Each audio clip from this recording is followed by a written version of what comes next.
Hello મારી family, Radhe Radhe. તો જો રસોડામાં છીએ અત્યારે સમ કાપડ પીવું છે ગરમ પાણી એટલા માટે. અને હવે આપણે આ ગ્લાસમાં નાખશું 1 ચમચી મધ. તો જુઓ, આમ તો છે ને દેશી મધ સારું, પણ દેશી મધ લેવા માટે આપણે ઝાડ ઉપર જવું પડે, એકન મોખે ઉડાડવી પડે.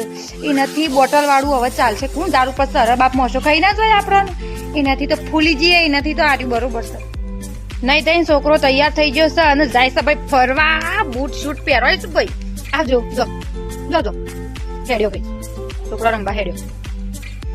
અને આ જુઓ, અમારું હુશેલ ભરાઈ ગયું છે ભાઈ. ખાસા બધા બોરા થયા છે. હવે છે ને શાંતિ છે, હુશેલ લેવાની જવું પડે હવે.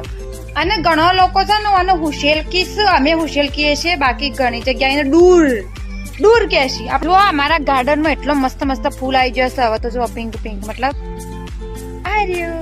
ચલો મસ્ત ફૂલ આવે જો અમારા ગાર્ડનમાં. એ બીજું વિક્રમભાઈ મળીને આવ્યો, એનો ભૂત હજી અમારા માથા પરથી ઉતર્યો નહીં ભાઈ. થોડા દાડા લાગશે હજી રિકવર થતો, પાછો હતો ને એવા થવા ખુશી માતી નહીં મોય એમ હૃદયમાં એમ થાય છે કે હા વિક્રમભાઈ ને મળીને આવ્યો. અને બધા ટેન્ડરો પીટું ભાઈ, હું વિક્રમભાઈ ને મળીને આવીશું. તો ગાર્ડનમાં રોજ જઈએ છીએ, સફાઈ કરવાની બાકી છે ભાઈ ગાર્ડનની. હવે કરી દઈશું. સંગ મોટો ભાઈ આવવાના છે ઘેર, તો પછી બોલશી અમોને કે ઘેર રહીને હું કરો છો આખો દારો? કઈ નારી બનાવી. તો હારે આજ માટે આપણે આટલું જ રાખીએ છીએ. કાલે મળશું. આવવાનો આવો પીળો પીળો